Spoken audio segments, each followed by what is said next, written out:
Hello, and welcome to What is Innovation, the podcast that explores the reality of a word that is in danger of losing its meaning altogether. This podcast is produced by Outlast Consulting, LLC, a boutique consultancy that helps companies use innovation principles to solve their toughest business problems. I'm your host, Jared Simmons, and I'm so excited to have Tyrone Lingley, a senior SaaS partnership leader with over 10 years of experience building and leading high-performance partnership and marketing teams in technology, e-commerce, and sports entertainment industries. He is currently the head of partnerships at Ally.io, responsible for building and delivering their long-term go-to-market technology, strategic, and channel partnerships. Prior to joining Ally.io, Ty led high-performance partnership and marketing teams at Unbounce, Shoes.com, Bell Canada, the Rick Hansen Foundation, and the Vancouver Organizing Committee for the 2010 Olympic and Paralympic Games. Ty is a board member with the Cloud Software Association, which strives to build the market for the distribution of cloud software. Their 2,000 plus members span the industry as SaaS vendors, platforms, API services, resellers, distributors, and investors. Ty, welcome to the show. I'm excited to talk with you. I really enjoyed meeting you, and we can talk a bit about our connection. And I'm excited that you agreed to join us and let our guests benefit from a conversation with you. Of course, Jared. It's a privilege. And sorry, that was such a mouthful for you to get out the intro. You've done a lot of amazing things. I'd rather have a mouthful up front to talk about. That means it's going to be an interesting conversation. Okay, cool. Why don't we just dive right in? Tell me, what is innovation? Oh, wow. I mean, where do we begin? I think I was looking at quotes in and around this to get some inspiration. And one I read was, innovation is an idea that has been transformed into practical reality, which I think is much more tangible and palatable for a lot of people. So I like that simple definition. Yeah. You know, I work in tech and software in particular, and I think there's a degree of innovation which is all about your IP and patents filed and getting that stuff to market too. But I also think more importantly, it's a mindset. Mm-hmm. I think innovation is about the willingness to reinvent yourself as an individual, as a human, as a team, as a company. And so I think that reality part of the quote comes down to people. And people are what make these ideas come into fruition. So while I understand and recognize that there's a lot on the tech side of things that plays in innovation, I think it's more important on the people side of the equation, if that makes sense. Makes total sense to me. Yeah. I could see why that definition would appeal to you. I love the idea of moving something from an idea to practical reality, because it does say exactly what you said, that there's an element of this that requires utility or usefulness. Yes. And that's only, you can only deliver things. You can only make something real and practical through other human beings, through people. People make that possible. And the technology element, I agree, is very important. Sometimes can overshadow the actual human side of the equation, which, with all the technology we have in the world, there's very few places where humans have been eliminated from the process of innovation. That's right. And I have a unique take on this because in my current role, I work for, as you know, Ally.io, an OKR software company, a goal management software company. And, the whole concept of why we exist is helping organizations go from strategy to execution. And, we believe we very much solved for the software part of the equation in getting teams aligned, providing transparency and focus in order to get from your strategy to your execution. But we know, and we see this time and time again, that the software is not the solution. It goes back to the people, right? We know that there needs to be the right change management in place, communication strategy in place, business rhythm set up, essentially buy-in and willingness to kind of this shared mission. And so we do, in this case, think we have the innovation part of the equation solved with our software, but it means nothing unless the people behind it are bought in to making it come to life, you know? Right, right. And when you look at the way you partner with your clients, it's clear that innovation is a core part of the solution, or sorry, technology is a core part of this innovation solution, but there's so much around that you all have built up around that technology to make it work for people. Yes. Yeah. I think that OKRs, and specifically, we always say that an objective should be doing at least one of three things, which is driving growth, driving innovation, or driving change.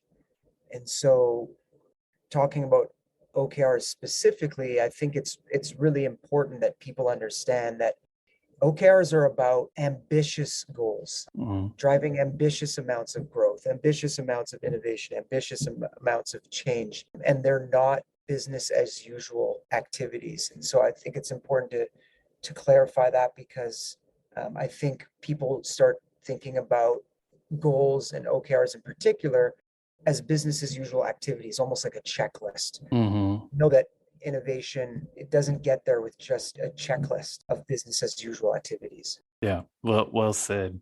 I want to talk more about ambition. It's a great word in the context of innovation, in the context of work processes and goal setting and goal management. I do think, there's that old quote, make no small plans because they don't have the power to move men's souls, that old quote. But tell me about, why it's important that these objectives are ambitious.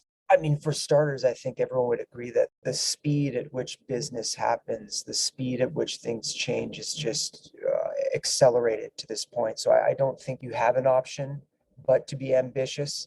And that also includes, what you're trying to achieve, but also your willingness to pivot or adapt when necessary. And Mhm. so I always like to think about Google's 10x thinking, which is anything that they're thinking about doing, like how can we 10x that? Mhm. So I think ambition is it's a state of mind, and people need to be, especially when working within a company, need to have the psychological safety and safe place to be ambitious. Mhm. And take OKRs as an example. Like they're meant to be ambitious. They're meant to be quasi moonshots. They're meant to be stretch, Mhm. which is going to force you to experiment, fail fast, all of these things. And so just back to the topic of ambition, I think it's a state of mind, but it needs to have fertile ground in order to be fully realized. Yes. Yes. That makes perfect sense. So we've talked a bit about ambition in that context.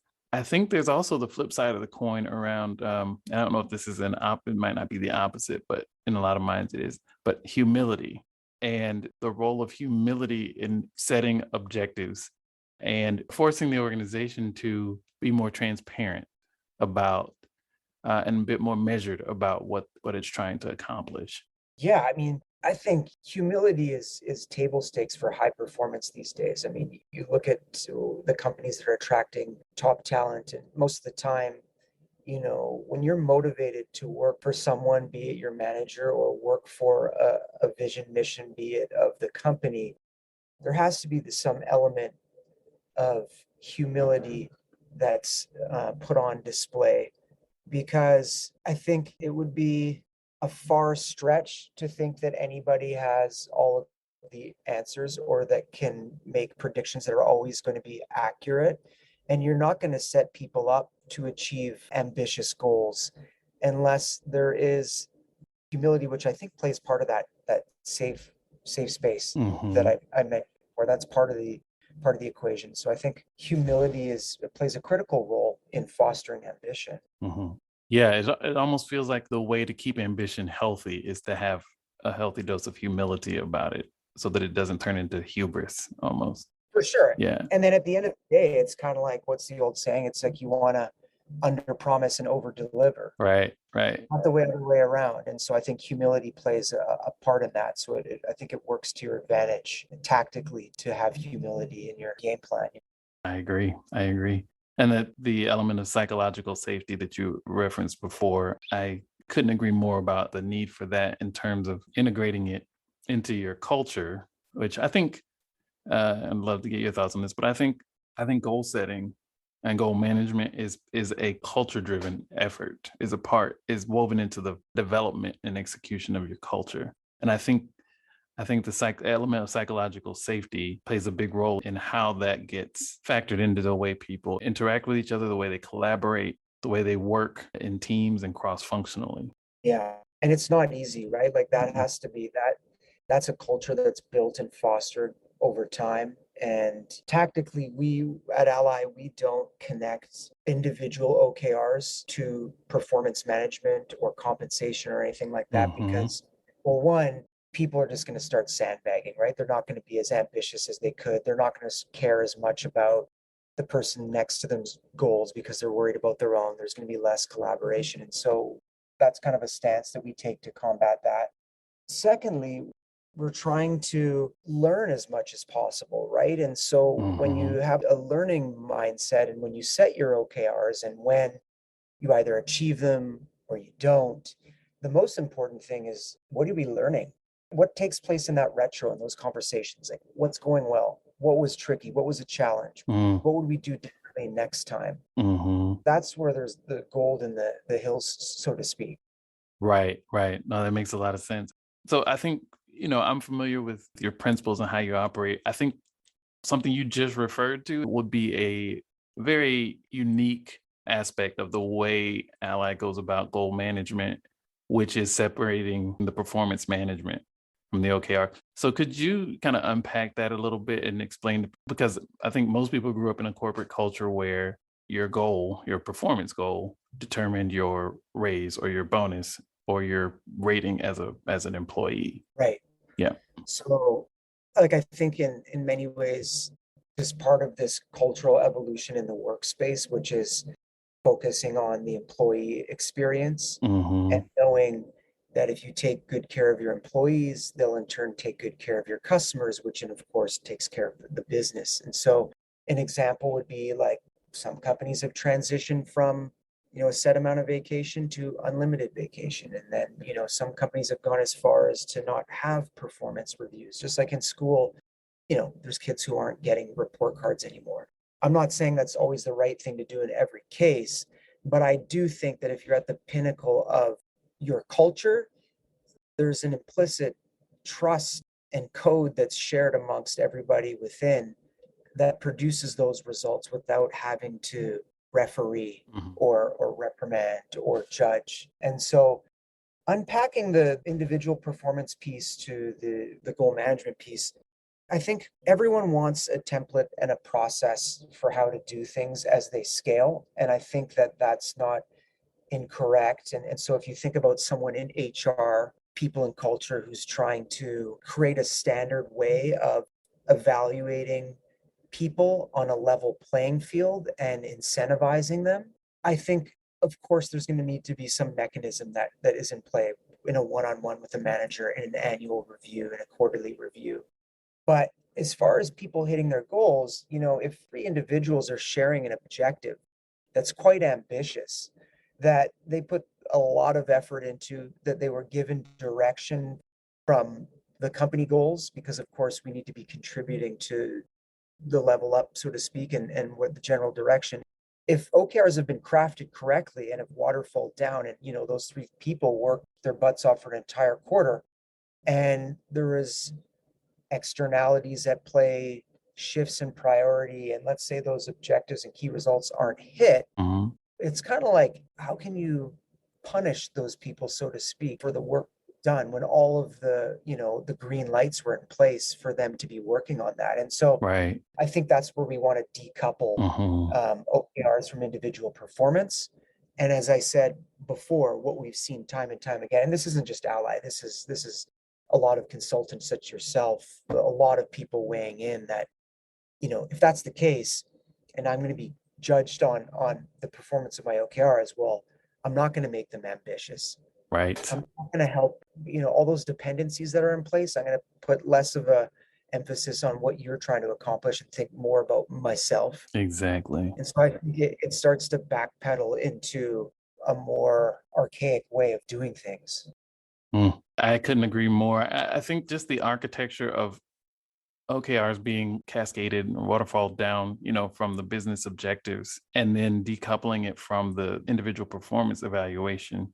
I think those two things are central to being able to make those OKRs ambitious. Because if the organization's OKR is ambitious, it makes you feel like you're less out on a limb Yes. with your ambitious OKR. Okay, where everybody's stretching, everybody's pushing themselves, everybody's a little outside of their comfort zone. Sure. And if we as a 2, 3, 5 person team can't make this work, there's no implicit blowback or repercussions to the assessment of my capabilities. Right. And that's a level of fairness, equity that hasn't existed in corporate culture for as long as it's been around. Right. And I think it's really hard for people to kind of learn how to think differently. And I think that is in and of itself innovative. Just the idea of decoupling those things and then having to wrestle with the questions that brings up. Yeah, and I think that if you're utilizing OKRs or any sort of goal management methodology correctly, it's creating more accountability, right? Mhm. It's not about shying away or leaning into the things that matter most. It's about defining what those are and helping people understand specifically, are we getting there? How far along are we getting? If we're not getting towards those ambitious goals, like what might we be doing wrong? Right. What's changed?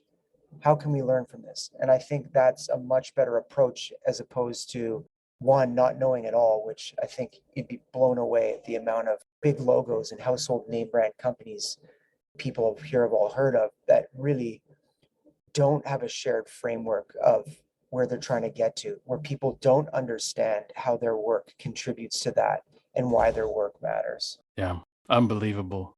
I wonder if, as we record this, we're still it is an economy working our way as a global economy, still working our way out of the throes of the pandemic and the economic impact that it generated. I wonder if the sort of well-documented, reflection and self-reflection and things like that have happened within the talent pool and the workforce are kind of changing the way employees set their expectations about how they'll be judged and assessed and those sorts of things in the workplace. I definitely think people are evaluating that. I mean, has been talked about, like this recovery from the pandemic is going to be K-shaped, right? There's going to be Mhm. some massive winners and some massive losers and everything in between. Different employees in different sectors or verticals are going to have a different experience as to what they demand. Mhm. I'll speak for myself, and I know people, in the technology space are benefiting from a bull run that, is seeing Yeah. everything go digital, virtual, remote, distributed. And people in these spaces are able to demand more, and you look at all of the headlines that come out about the great reset where people are leaving their jobs in droves. Mhm. And part of that is, I think what you just talked about, which is like an old school way of being treated, Mhm. an old school way of being evaluated, of being valued as an employee. And so, back again to the space I occupy, I know people are more demanding and more discerning about how they're going to be treated, how they're going to be evaluated, and how they're going to be shown to be of value to the company. Yeah, I think that's spot on. It really makes me reflect on how, as we as a consulting firm engage with clients, how we assess risk as we think about their goal management. So if you're not using a process like OKRs, where you've got objectives and key results, and that's separate from your employee performance evaluation approach, if you're not using something like that, that now I think introduces a certain level of risk to your talent management. You're not just looking at how do I manage my business results. The way you manage your business results also has this knock-on effect to your succession planning, your talent management, and all those other things. Yeah, I agree. What I see is like every organization that exists has goals, right? Mhm. Or at least they may not verbalize them or put them out there well. In the back of someone's mind, there's goals for an organization or a company. And so, knowing that, why wouldn't you want to take the most efficient route as possible? Right. And I'm biased. I know the OKR framework, and it's exploding in terms of being an adopted framework for companies across the board, Right. because I think it's simple by nature, it's inclusive in nature, and it's all about that alignment, transparency, and focus that people need to get to the end state that the company and they themselves want to get to. Right. And then I think it does get tricky when you add in a layer of people management to the equation. And Mm-hmm. I would turn it back to you. Like when you mention the trickiness or that part or that risk Mm-hmm. with these organizations, what do you mean by that? Are you talking about the people side of the equation? Are you talking about like maybe the leadership side of the equation? Like where do you see risk coming from and to whom? Yeah. Yeah. No, that's a great question. So what we tend to see is if you think about an organization's ability to, well, let's take finance as a department, as a simple example. The way you evaluate your finance organization's success. So is this organization healthy? Is it operating efficiently? Is it delivering what it's supposed to do to deliver to the organization? That's one thing. And we often talk about goal management and decision making rights and all those other things in that conversation. But what has been more difficult to introduce into that has been the impact of talent management directly on those results. And so now, as we've entered this sort of buyer's market, seller's market, whatever, how the talent's in charge, Yeah, yeah, depending on what yeah, side of the equation you sit on. yeah. But flipping it to say now, the way you assess success for your finance organization is going to determine whether this top CPA, in this other firm will consider your offer. Am I being held to this goal that is impacted by 12 or 15 other people? Is that going to affect my bonus? Is that going to affect my raise? Is that going to affect my view and standing in the organization? Or will I be able to decouple the results from this highly matrixed, complex organization from the way that I am viewed as an employee? Or will those things be separate? And if the answer is yes, I think given the way people have shifted their priorities in this market for talent, I think that is going to be something that has to be factored in from a risk standpoint, because the people who do exactly what you described, people who say, these are the business objectives and this is how we view you as an employee, the people that separate those conversations are going to win in the near term. And if you're not doing that, your succession planning is at risk, Right, and the quality and sustainability of your performance is at risk because your talent is what drives that. right. Does that make sense? It totally makes sense. And I mean, there's so much to unpack there and it's tricky. We don't have enough time, but I mean, at some point there also is, I think a culture that gets created and it's not for everybody, right? That's exactly right. Yep. And then people get a choice of whether they want to be a part of that culture or not.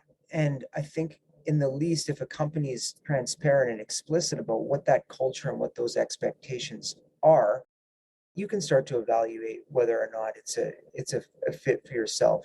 I'm not saying that the culture may always be morally right or favorable to the employee, Hmm. but it will be there. And so in my experience, I feel like when I've been onboarded or transitioned to working for a new organization, Hmm. it was always it was part of my job ahead of time to understand these things about the company before I took the leap of faith, right? Yep.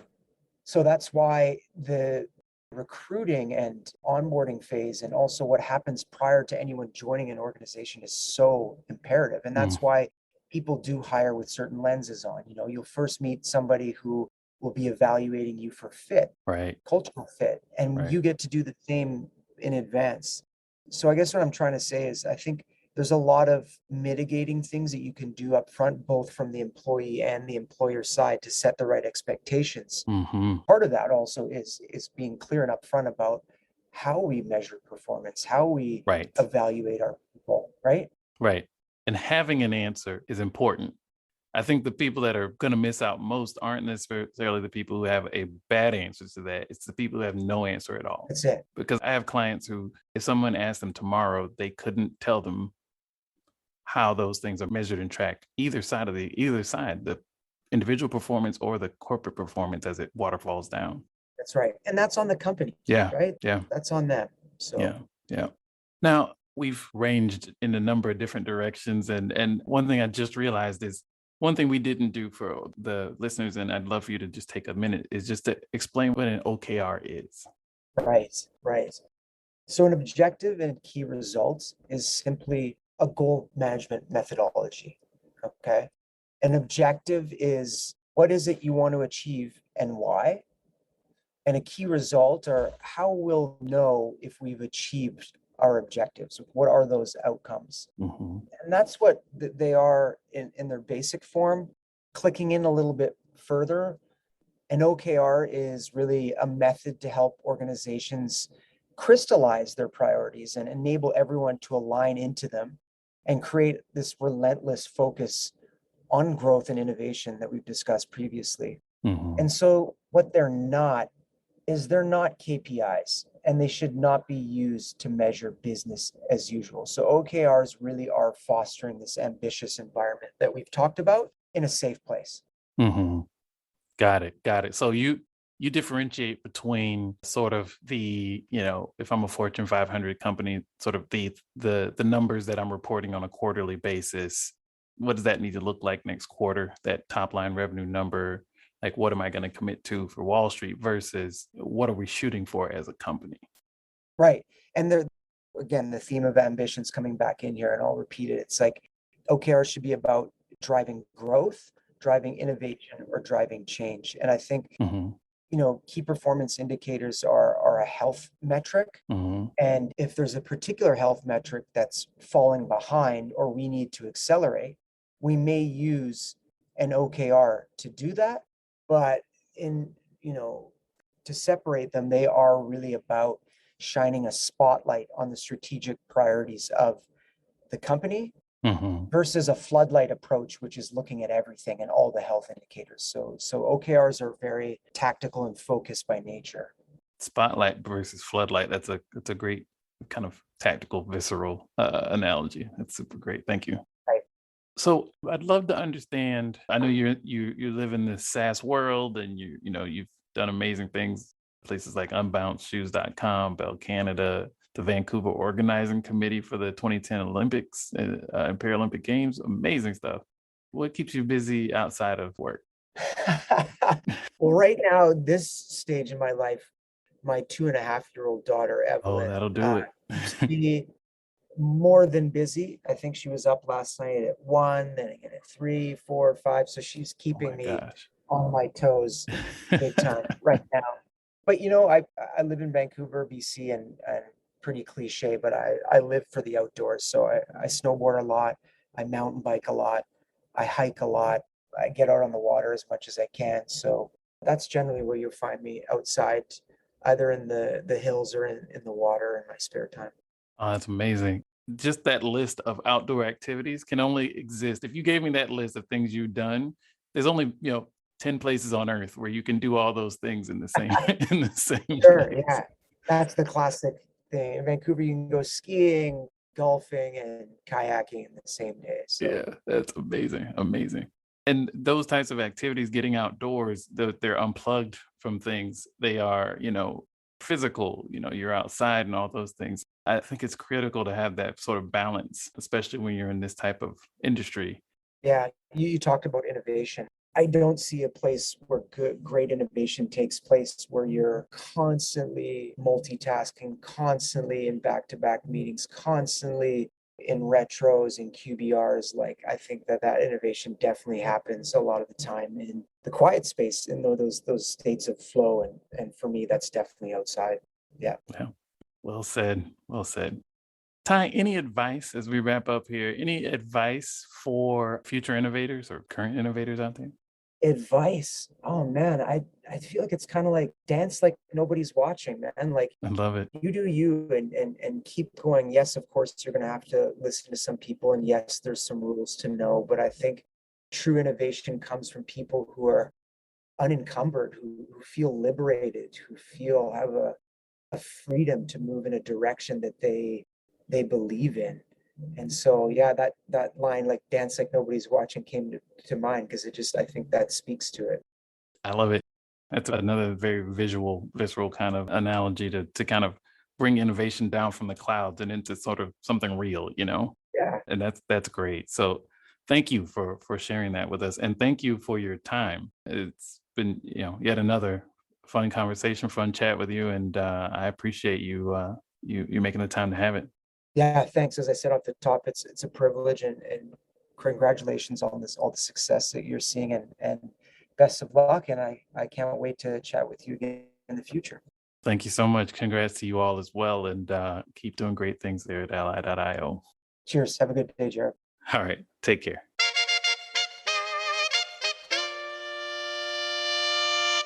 We'd love to hear your thoughts about this week's show. You can drop us a line on Twitter at Outlast LLC, OUTLAST LLC, or follow us on LinkedIn where we're Outlast Consulting. Until next time, keep innovating, whatever that means.